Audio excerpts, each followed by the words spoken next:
அல்ஹம்துலில்லாஹி ரபில் ஆலமீன் வஸ்ஸலாத்து வஸ்ஸலாமு அலா ரசூலிஹில் கரீம் அம்மா பாத். இந்த 4 மதஹபுகள் எப்படி உருவாச்சு அண்ட் ஆரம்பத்தில் எப்படி அதை மக்கள் பயன்படுத்தி கொண்டாங்க, இந்த மதஹபுகள் எப்படி வந்துச்சு அப்படின்னா, முதலாவது இந்த மத்ஹப் என்கிற வார்த்தையை நம்ம புரிஞ்சுக்கணும். மத்ஹப் அப்படின்னு சொன்னால் வழிமுறை அப்படின்னு அர்த்தம். மத்ஹப் சொன்னால் வழிமுறை. ரெண்டாவது, இந்த 4 மதஹபுகள் அப்படி சொல்லும் பொழுது இது மார்க்க சட்டத்திட்டங்கள், ஃபிக்ஹு அப்படி சொல்லுவோம் இல்லையா, மார்க்க சட்டத்திட்டங்கள், மசாயில்கள், அஹ்காம், அந்த விஷயத்தில் உள்ள 4 வழிமுறைகள் தானே தவிர இந்த 4 மதஹபுகளுக்கும் கொள்கைக்கும் என்ன கிடையாது, டைரக்டா சம்மதம் கிடையாது. இந்த 4 மதஹபுகள் கொள்கை விஷயத்தில் உள்ள 4 வழிமுறைகள் அப்படி கிடையாது. நவுதுபில்லா, இந்த 4 வெவ்வேறு மதஹபுகள் ஃபிக்ஹு தொடர்பான, மசாயில்கள் தொடர்பான 4 வழிமுறைகள். அதில் ஹனஃபி மத்ஹப், மாலிகி மத்ஹப், ஷாஃபிஇ மத்ஹப், ஹம்பலி மத்ஹப் அப்படி சொல்கிறோன்னா அதுக்கு என்ன பொருள்? இமாம் அபு ஹனீஃபா ரஹிமஹுல்லா தன்னுடைய வாழ்க்கையில் இந்த சட்டத்திட்டங்கள் விஷயத்தில் என்ன மார்க்க தீர்ப்பு கொடுத்தாங்களோ, ஃபத்வா, அந்த ஃபத்வாக்களுடைய தொகுப்பு தான் என்னது, ஹனஃபி மத்ஹப். இது இமாம் அபு ஹனீஃபாவுடைய வழிமுறை. இந்த சட்டத்திட்டங்கள் இமாம் அபு ஹனீஃபா அவர்களால் சொல்லப்பட்டது, அவர்கள் சொன்ன மார்க்க தீர்ப்பு, ஃபத்வா. ஆக இமாம் அபு ஹனீஃபா ரஹிமுல்லா சொன்ன ஃபத்வாக்களுடைய தொகுப்பு, இமாம் மாலிக் ரஹிமுல்லா அவர்கள் சொன்ன ஃபத்வாக்களுடைய மார்க்க தீர்ப்புகளுடைய தொகுப்பு மாலிகி மத்ஹப். இமாம் ஷாஃபிஇ ரஹிமஹுல்லா சொன்ன மார்க்க தீர்ப்புகள், ஃபத்வாக்களுடைய தொகுப்பு ஷாஃபி மத்ஹப். அதே மாதிரி தான் ஹம்பலி மத்ஹப் வந்து இமாம் அஹ்மத் பின் ஹம்பல் சொன்ன மார்க்க தீர்ப்புகளுடைய தொகுப்பு. அதில் முக்கியமான பகுதி தான் அவர்கள் சொன்ன மார்க்க தீர்ப்புகள், ஃபத்வாக்கள். சரி, ஃபத்வாக்கள் மட்டுமா வரும் அப்படின்னு சொன்னால் ஃபத்வாக்களும் வரும். அதோடு சேர்த்து அந்த இமாம்கள் அந்த ஃபத்வாக்கள் தருவதற்கு சில உசூல்கள், சில விதிமுறைகளை தன்னுடைய வாழ்க்கை என்ன செஞ்சுருப்பாங்க, கடைபிடிச்சிருப்பாங்க. அந்த உசூல்களும் என்ன செய்யும், அந்த மத்ஹபில் உள்ளடங்கும். ஹனஃபி மத்ஹப் அப்படி சொல்லும் பொழுது இமாம் அபு ஹனீஃபா சொன்ன ஃபத்வாக்கள் அதில் இருக்கும். மிக முக்கியமாக அதுதான் பெரும் பகுதி. அதோடு சேர்த்து இமாம் அபு ஹனீஃபா அந்த மார்க்க ஃபத்வா தருவதற்கு சில வழிமுறைகளை கையாண்டிருப்பாங்க. அந்த உசூல், அந்த விதிமுறைகளும் அந்த ஹனஃபி மத்ஹபில் உள்ளடங்கும். அதற்கு ஒரு உதாரணம், இமாம் அபு ஹனீஃபா ரஹிமஹுல்லா லேசான பலவீனம் உள்ள ஹதீஸுகளை என்ன செய்வாங்க, ஆதாரமாக பயன்படுத்துவாங்க. குறிப்பாக ஃபதாயில், சிறப்புகள் சொல்லக்கூடிய விஷயத்தில், சில கூடுதலான அமல்கள் சொல்லக்கூடிய சில விஷயத்தில், அதுதான் ஃபதாயில்னு சொல்லுவாங்க. ஆக அப்படிப்பட்ட விஷயத்தில் லேசான பலவீனம் உள்ள ஹதீஸை பயன்படுத்தலாம் என்பது அவருடைய நிலைப்பாடு. சரியா? அப்போ இந்த நிலைப்பாடு வந்து வேற இமாம் கையாளணும் அவசியம் இல்லை. ஆக இமாம் அபு ஹனீஃபாவுடைய இந்த விதிமுறையும் அந்த ஹனஃபி மத்ஹபில் உள்ளடங்கும். அதே மாதிரி தான் மாலிகி மத்ஹப் அப்படி சொல்லும் பொழுது இமாம் மாலிக் ரஹிமஹுல்லா தன்னுடைய ஹயாத்தில், வாழ்க்கையில் சொன்ன மார்க்க தீர்ப்புகள், அந்த ஃபத்வாக்கள் அதில் இருக்கும். அவர் கடைபிடிச்ச விதிமுறைகளும் அந்த மாலிகி மத்ஹபில் உள்ளடங்கும். பெரும்பாலும் இமாம் மாலிக்குடைய ஒரு விதிமுறை, அவர் கடைபிடிச்ச ஒரு உசூல், அசல் அப்படின்ட்டு தரக்கூடிய ஒரு உதாரணம் தான், இமாம் மாலிக் ரஹிமஹுல்லா மதீனால வாழ்ந்து வந்தாங்க. அவர் பிறந்தது 93 ஹிஜ்ரி. நபி ஸல்லல்லாஹு அலைஹி வஸல்லம் அவர்கள் வஃபாத்தாகி 83 இயர்ஸ் பிறகு பிறந்தவங்க. அப்போ நெருக்கமான காலகட்டம் தானே.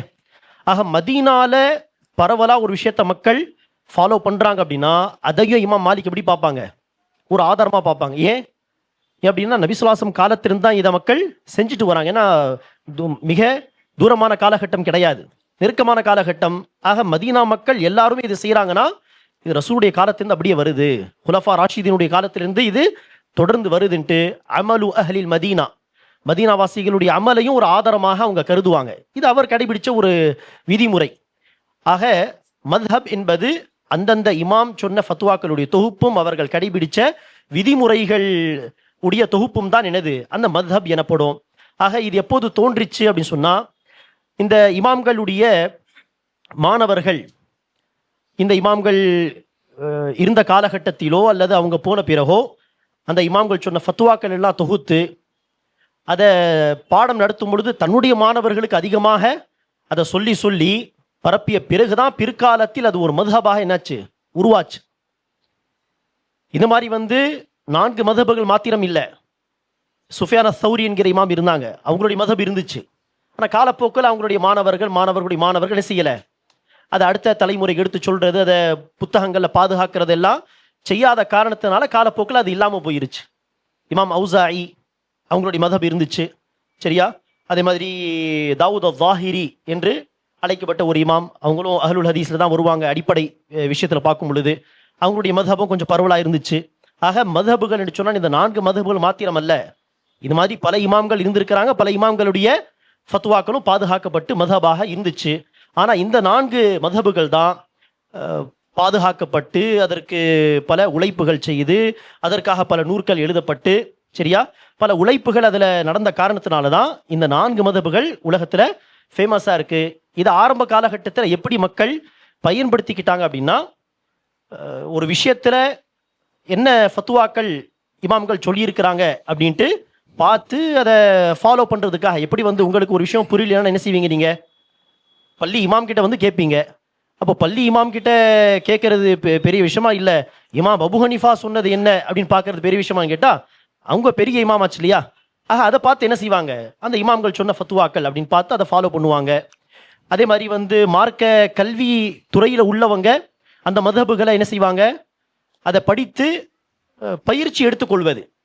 ஹதீஸை படித்து இப்படி தான் ஆதாரத்தை எடுக்கணுமோ, இப்படி தான் மசாயில்களை சட்டத்திட்டங்களை எடுக்கணுமோ என்கிற அந்த பயிற்சிக்காக வேண்டிய அந்த மதஹபுகள் என்ன செய்வாங்க, படிப்பாங்க, அந்த ஃபத்வாக்களை வாசிப்பாங்க. எப்படி ஒரு வக்கீல் படிப்பு படித்தவராக இருந்தால் அவர் என்ன செய்யணும், ஃபஸ்ட்டு அந்த துறையில் ஏற்கனவே இருக்கிற ஒரு அட்வொகேட்டோடு அசிஸ்டண்ட்டாக வேலை செய்யணும். அப்போ தான் அந்த விஷயங்கள் அவங்களுக்கு தெரிய வரும். மெடிக்கல் சயின்ஸ் படித்தவங்க ஒரு டாக்டர் கூட என்ன செய்யணும், ஒரு சர்ஜன் கூட நிற்கணும், தொடர்ந்து பயணிக்கணும். அப்போ தான் அந்த பயிற்சி கிடைக்கும். முடிவெற்ற வேலையாக இருந்தால் கூட என்ன செய்யணும், பக்கத்தில் நின்றதை கண்காணிக்கணும், பார்க்கணும், அப்போ தான் அந்த பயிற்சி வரும்.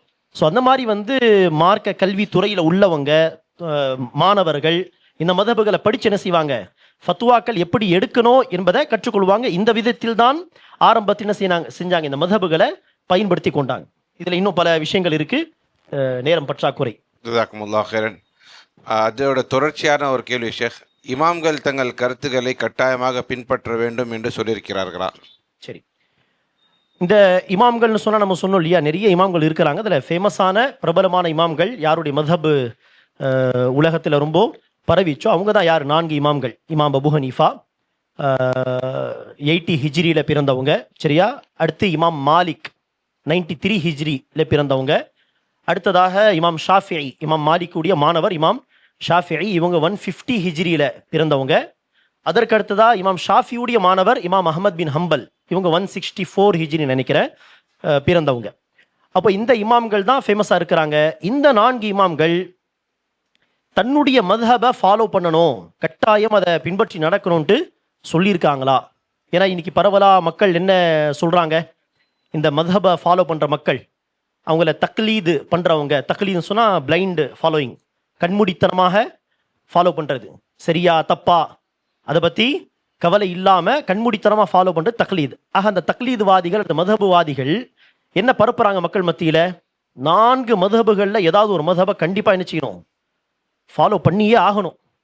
4 இமாம்களில் ஒரு இமாமை கண்டிப்பாக தக்லீது பண்ணியே ஆகணும், இது வாஜிப் அப்படி சொல்லுவாங்க, இது கட்டாய கடமை.